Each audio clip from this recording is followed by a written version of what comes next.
PLID operation হয়েছিল 10 বছর আগে। আমার সামনে আছেন হচ্ছে সেকেন্দার আলী। কেন উনি আবারও এখানে আসলেন?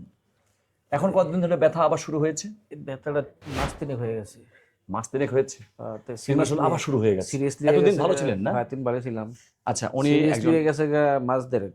মাস ধরে হলো খুব সিরিয়াস, এবং ওনার পায়ে ঝিঝি অবশ ব্যথা জ্বালাপোড়া সবই আছে। উনি একজন দর্জির কাজ করেন, বাম পায়ে কোনো শক্তি নেই। শক্তিও নাই। আচ্ছা, কেন আবার 1.5 মাস আগে কি এমন ঘটনা ঘটেছিল? আপনি কি সৌদি আরব থাকেন জি নাকি ওখানে এই ঘটনা ঘটেছিল? হ্যাঁ 1.5 মাস আগে যে ঘটনা, সৌদি আরবে কি কাজ করেন? দর্জির কাজ। কিন্তু কি কাজ করতে গিয়ে এরকম হলো হঠাৎ করে? আবার কেন পিএলআইডি হলো সেটা কি আপনি খেয়াল করতে এটা পেরেছেন? বুঝতে পারি নাই স্যার।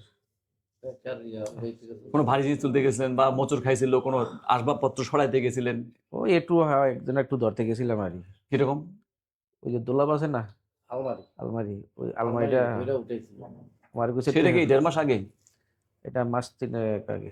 আপনার তো 3 মাস থেকে কোমরে ব্যথা, হ্যাঁ তাহলে আলমারি ধরতে গেছিলেন, আলমারি ধরে সাহায্য করতে গেছিলেন। হ্যাঁ তাহলে একটা জিনিস আমাদের মনে রাখা খুব ইম্পর্টেন্ট, সেটা হচ্ছে যে আসবাবপত্র, ঘরের আসবাবপত্র বা বাসা বদলের সময় আমরা অনেক সময় ভারী জিনিস ধরি বা ঠেলি বা মোচড় খাই, ওই সময় তখন কিন্তু আপনার আবারও কোমরে ব্যথা হতে পারে, এবং ক্ষেত্র বিশেষে পিএলআইডি হতে পারে। তো সেই কারণে যারা পিএলআইডি রোগী, বিশেষ করে যারা অপারেশন হয়েছে, তাদের কিন্তু এই বাসা বদলের সময় সাহায্যগুলো করা যাবে না, ওজন তোলা যাবে না, আসবাবপত্র ঠেলাঠেলিও করা তো যাবে নি না। ফরসাবের ব্যাগটা বেশি প্রস্রাবের ব্যাগ বেশি। আগে থেকেই। এখন আপনি দাঁড়িয়ে থাকতে পারেন না, বসেও থাকতে বসে পারেন থাকতে না। পারি না, দাঁড়িয়েও থাকতে পারি না, বসে থাকতে পারি না, এমন অবস্থা আর কি। ঠিক আছে। তো এই ধরনের রোগীদেরকে অনেক সময় আবারও অপারেশন করা লাগে, কিন্তু ওনার এমআরআই যেটা দেখলাম, নো, আবার অপারেশন নয়। যেহেতু একবার অপারেশন হয়েছে, অপারেশন যদি আবার করা লাগতো, তবুও আমরা প্রথম চয়েসই হলো এপিডুরাল স্টেরয়েড ইনজেকশন।